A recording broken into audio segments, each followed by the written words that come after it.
प्रिय विद्यार्थियों, BCom part second management.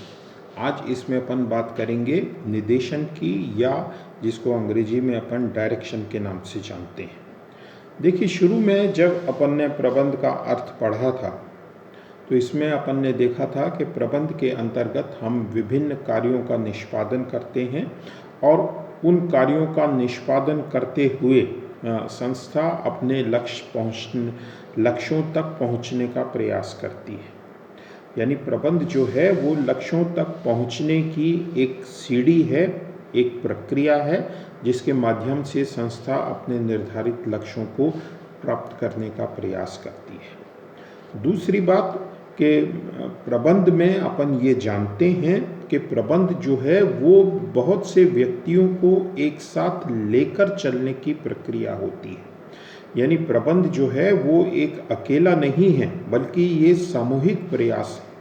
सामूहिक प्रयास से मतलब ये है कि एक संस्था में बहुत से व्यक्ति कार्यरत होते हैं और सभी व्यक्ति जो हैं वो एक साथ मिलकर उस उद्देश्य प्राप्ति के लिए कार्य करते हैं। तो सभी व्यक्तियों का योगदान जो है उसमें बहुत अहम होता है, बहुत महत्वपूर्ण होता है। तो प्रबंध को हम परिभाषित भी इसी रूप में करते हैं कि व्यक्तियों के साथ मिलकर कार्य करने और कार्य कराने की कला जो है वो ही मैनेजमेंट होती है। अब यहाँ पर जो है वो निर्देशन की या डायरेक्शन की आवश्यकता ज़रूरत पड़ती है। देखिए, निर्देशन का मतलब ये होता है कि हमको क्या कार्य करना है, उस कार्य को कैसे करना है, उस कार्य को करने की क्या विधि होगी, कार्य को संपन्न करने के लिए आदेश प्रदान करने होते हैं, फिर अधीनस्थों का हमको मार्गदर्शन करना होता है, उनको गाइड करना होता है और ये देखना होता है कि ये सारे कार्य बताए गए निर्देशों आदेशों के अनुरूप हो रहे हैं या नहीं हो रहे हैं, या उसमें कहीं कोई कमी तो नहीं रह रही है, और उसके आधार पर उसमें आवश्यक सुधार हो रहे हैं या गलतियों पर ध्यान दिया जा रहा है या नहीं दिया जा रहा है। तो ये सारी जो विभिन्न क्रियाएं हैं, इन सभी क्रियाओं को यदि आप जोड़ देते हैं तो यही डायरेक्शन का मतलब होता है, निर्देशन का मतलब होता है। यानी निर्देशन को आप इस रूप में परिभाषित कर सकते हैं कि निर्देशन एक ऐसी प्रक्रिया है जिसके अंतर्गत हम अधीनस्थों को कार्य सौंपते हैं, कार्य प्रदान करते हैं। उस कार्य को करने की जो कार्य विधि है, तरीका है, प्रोसीजर है, वो हम स्पष्ट करते हैं। कार्य को पूरा करने की दृष्टि से उनको समुचित आदेश, अधिकार आदि प्रदान किए जाते हैं।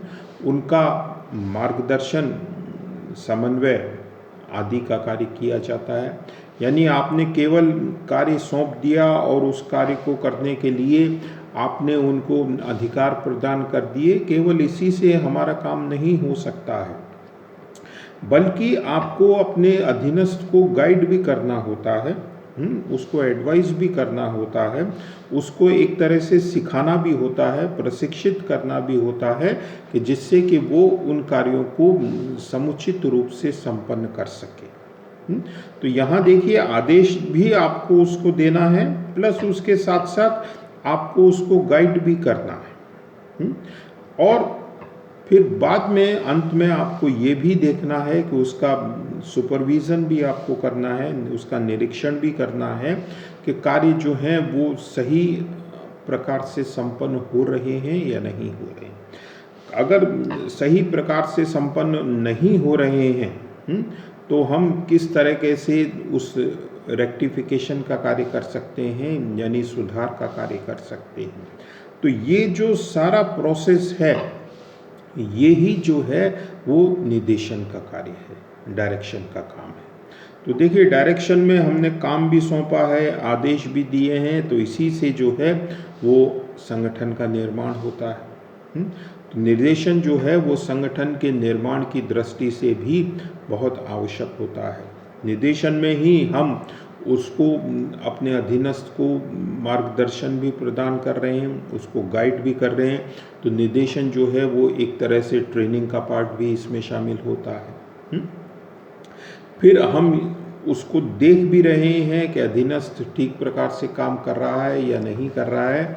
तो इस आधार पर हम देखें तो निदेशन में जो है वो कंट्रोल का काम भी है। तो निदेशन जो है एक वाइड बहुत विस्तृत टर्म हो गई, जिसमें ऑर्गेनाइजेशन भी आ गया, जिसमें ट्रेनिंग का पार्ट भी आ गया, जिसमें मार्गदर्शन के अंतर्गत उसके मोटिवेशन का पार्ट भी आ गया, और इसी तरह से अधीनस्थ के कंट्रोल का पार्ट भी आ गया। तो ये जो निदेशन है उसको हम इस रूप में परिभाषित कर सकते हैं, बता सकते हैं कि निर्देशन क्या है। कि निदेशन एक ऐसी प्रक्रिया है जिसके अंतर्गत हम अधीनस्थों को काम सौंपते हैं, कार्यविधि स्पष्ट करते हैं, उनको आदेश प्रदान करते हैं, उनका मार्गदर्शन करते हैं, और उनके कार्य में कोई कमी हो तो त्रुटि सुधार का प्रयास करते हैं। तो एक जो सुपीरियर होता है उसका यही काम है कि वो अपने सबऑर्डिनेट्स जो हैं उनको डायरेक्शंस देता है, उनका निर्देशन करता रहे। अब यदि अपन निर्देशन की प्रकृति यानी इसकी नेचर की बात करें तो इसका अर्थ देखिए स्पष्ट अगर आपको हो जाता है तो इसकी प्रकृति भी आपको बताने में कोई ज़्यादा कठिनाई नहीं होगी। अब देखिए जब अभी अपन ने जब इसका अर्थ देखा तो उसमें देखा कि हमने निर्देशन में बहुत सी चीज़ों को शामिल किया है। तो इसका तात्पर्य ये हो गया कि निर्देशन जो है वो एक प्रबंध का बहुत महत्वपूर्ण कार्य होता है, इम्पोर्टेंट कार्य होता है, क्योंकि इसी के आधार पर संगठन का निर्माण हो रहा है, इसी के आधार पर कर्मचारियों का डेवलपमेंट हो रहा है, उनकी ट्रेनिंग हो रही है, उनके मोटिवेशन का काम हो रहा है, और इसी के आधार पर जो है वो उनके कंट्रोल का काम हो रहा है। तो जब इतने सारे काम इसमें समाहित हैं तो स्वाभाविक सी बात है कि इसकी महत्ता, इसका महत्व बहुत अधिक होता है।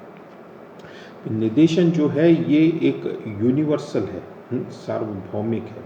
सार्वभौमिक से मतलब ये है कि ऐसा नहीं है कि निर्देशन का काम आपको केवल बड़ी संस्थाओं में ही करना पड़े, चाहे संस्था बड़ी है या छोटी है, हर प्रकार की संस्थाओं में ये कार्य आपको संपन्न करने होते हैं। वो आपका चाहे प्रॉफिट ऑर्गेनाइजेशन है, चाहे नॉन प्रॉफिट ऑर्गेनाइजेशन है, ये कार्य आपको संपन्न करने होंगे। तो इसलिए निर्देशन जो है वो हम इसको यूनिवर्सल फंक्शन के रूप में भी स्वीकारते हैं। फिर निर्देशन का संबंध जो है वो मानवीय संसाधनों से होता है। देखिए संस्था में उद्देश्य प्राप्ति के लिए हम मानवीय संसाधनों का भी प्रयोग करते हैं और ऐसे संसाधनों का भी प्रयोग करते हैं जो अमानवीय है, यानी जो ह्यूमन की प्रकृति में नहीं आते हैं। लेकिन जो निर्जीव साधन हैं एक तरह से, तो वो निर्जीव साधन जो हैं वो मानवीय साधनों पर ही डिपेंड करते हैं। तो इसलिए मानवीय संसाधन जो हैं वो अपेक्षाकृत ज़्यादा इम्पोर्टेंस महत्व रखते हैं। तो मानवीय संसाधन उसको पूरी तरह से डेवलप करना, उससे अच्छे से अच्छा रिटर्न प्राप्त करना, ये निर्देशन के अंतर्गत ही आता है। यानी निर्देशन का संबंध जो है वो एक संस्था में लगे हुए मानवीय संसाधनों से होता है। फिर निर्देशन का जो कार्य है इसको हम डायनेमिक यानी गतिशील कार्य के रूप में भी स्वीकार करते हैं। गतिशील से मतलब है कि देखिए जैसे जैसे वातावरण में परिवर्तन होता है, परिस्थितियों में परिवर्तन होता है, व्यावसायिक परिवेश जो है वो बदलता है, उसके साथ साथ निर्देशन का तरीका जो है, निर्देशन के अंतर्गत विभिन्न किए जाने वाले कार्य हैं उनके अंतर्गत भी परिवर्तन आता रहता है। यानी इसका मतलब ये हुआ कि आज जो निर्देशन की तकनीक हम अपना रहे हैं, जरूरी नहीं है कि आने वाले वर्षों में भी ये तकनीक ही उतनी ही कारगर या प्रभावशाली साबित हो, क्योंकि परिस्थितियों के अनुसार हमको अपने आप को बदलना होता है, अपने आप को ढालना होता है। फिर मैनेजमेंट के अंतर्गत हम स्वाभाविक है कि बहुत से कार्यों को संपन्न करते हैं। तो उन कार्यों में एक तरह से आपसी सामंजस्य या आपसी संपर्क स्थापित करने की दृष्टि से भी जो है वो निदेशन एक बहुत महत्वपूर्ण भूमिका निभाता है।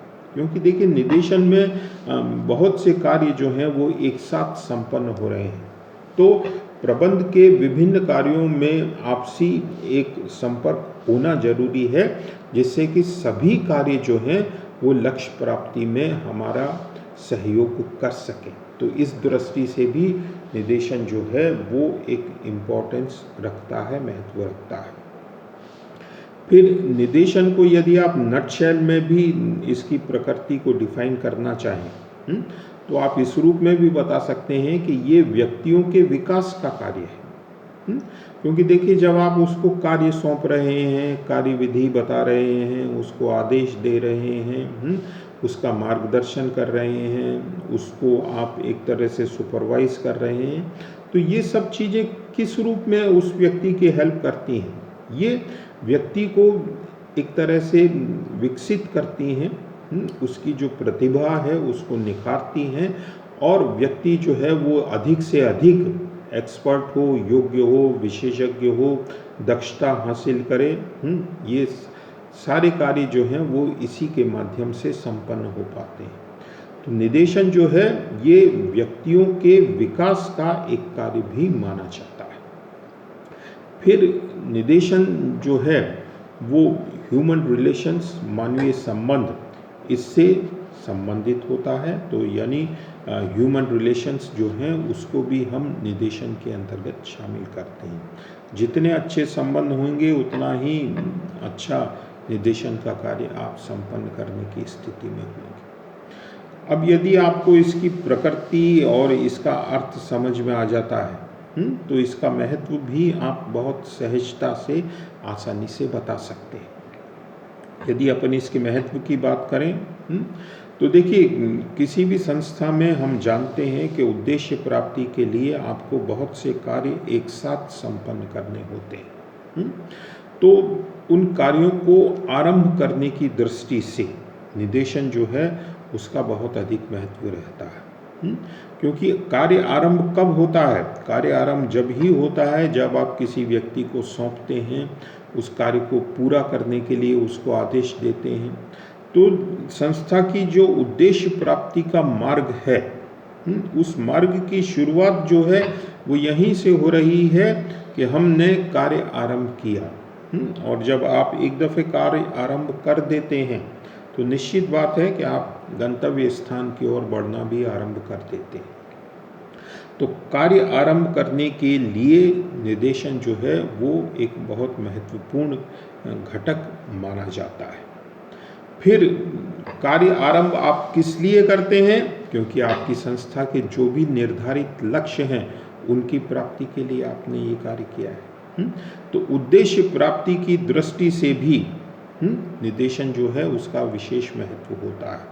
क्योंकि आप इसमें योग्य व्यक्ति को काम सौंपते हैं, उसको आदेश देते हैं, उसका मार्गदर्शन करते हैं, उसको मोटिवेट करते हैं, कंट्रोल करते हैं। तो ये सारी चीज़ें जो हैं बहुत अहम भूमिका का निर्वाह करती हैं, जिससे कि संस्था अपने निर्धारित लक्ष्यों को प्रभावशाली ढंग से प्राप्त कर सके। प्रभावशाली ढंग से प्राप्त करने का मतलब यही है कि आप कम से कम संसाधनों का प्रयोग करते हुए, संसाधनों में मितव्ययता रखते हुए अपने लक्ष्यों को प्राप्त करें। तो यदि आप प्रभावशाली ढंग से उद्देश्य प्राप्त करना चाहते हैं तो वहाँ भी निदेशन जो है उसका विशेष महत्व होता है। फिर मानवीय संसाधनों का विकास करना। देखिए एक संस्था में मानवीय संसाधन जो हैं वो ही सर्वाधिक इम्पोर्टेंस महत्व रखते हैं, और उसी से संस्था जो है वो प्रभावशाली या अच्छे तरीके से अपने लक्ष्य तक पहुंचती है। अच्छा या कुशल प्रबंध वही माना जाता है जो मानवीय संसाधनों का विकास करे। क्योंकि मानव ही ऐसा संसाधन है जिसमें कार्य करने की असीम शक्ति होती है या उसमें बहुत ज़्यादा क्षमताएं होती हैं। तो मानवीय संसाधन की क्षमता को पहचानना, उसको विकसित करना, ये सब जो है वो निदेशन के अंतर्गत हम संपन्न करते हैं। फिर सामूहिक प्रयास, यानी मैनेजमेंट में हमने देखा है कि एक अकेला व्यक्ति जो है वो उद्देश्य प्राप्ति का कार्य नहीं कर रहा है, बल्कि एक समूह, एक ग्रुप मिलकर उद्देश्य प्राप्ति का प्रयास कर रहा है।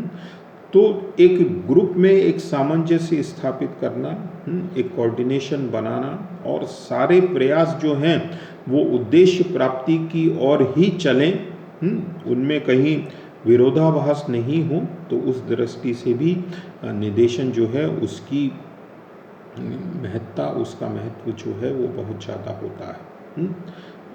फिर जैसा कि अभी अपन ने देखा कि मानवीय जो संसाधन हैं वो बहुत अधिक चूँकि संस्था में महत्व रखता है, तो हमारा एम्फेसिस, हमारा जोर भी इसी बात पर होना चाहिए कि हम मानवीय संसाधनों को अधिक से अधिक विकसित करें। लॉरेंस एप्ले ने क्या कहा है? लॉरेंस एप्ले ने ये कहा है कि हम कोई वस्तु नहीं बनाते हैं, हम फ्रिज या रेफ्रिजरेटर नहीं बनाते हैं, हम मानव बनाते हैं, और मानव जो है वो सब इन चीज़ों का निर्माण करते हैं। यानी एम्फेसिस, जोर हमारा किस पर है? मानवीय संसाधन को विकसित करने पर, उसके बनाने पर। क्योंकि अगर वो आपने अच्छी तरह से विकसित कर लिया तो फिर दूसरे उद्देश्य प्राप्ति तो आपके बहुत सहज, आसान हो जाते हैं। तो मानवीय संसाधनों को विकास करने की दृष्टि से भी निदेशन की भूमिका जो है वो बहुत महत्वपूर्ण होती है। फिर परिवर्तन, चेंजेस। देखिए, वर्तमान परिस्थिति में जो परिवर्तन हो रहे हैं समाज में, वातावरण में, व्यावसायिक परिस्थितियों में, आर्थिक स्तर पर, राजनीतिक स्तर पर, ये सभी किसी न किसी रूप में हमारे व्यवसाय को, हमारी संस्था को प्रभावित करते हैं। तो हमको संस्था को उन्हीं के अनुरूप ढालना होता है, बदलना होता है। तो परिवर्तन लागू करने में भी निदेशन का बहुत महत्व होता है, क्योंकि निदेशन के माध्यम से ही हम अपने अधीनस्थों को तैयार करते हैं कि वो परिवर्तन को स्वीकार कर लें और परिवर्तन को अच्छी तरीके से, प्रभावशाली ढंग से लागू कर सकें, जिससे कि संस्था जो है वो सही प्रकार से उसका लाभ उठा सके। फिर फ्यूचर जनरेशन तैयार करने के लिए, यानी भविष्य के जो प्रबंधक हैं वो तैयार करने की दृष्टि से भी निदेशन जो है इसका महत्व होता है। आज तो ठीक है, आपके पास अच्छे प्रबंधक हैं, लेकिन आपके पास एक सेकंड लाइन भी होनी चाहिए जो कि आने वाले समय में संस्था को संभाल सके, संस्था की कमान उनके हाथ में सौंपनी है। तो आपको एक तरह से उनको मोटिवेट भी करना है, उसको ट्रेन भी करना है।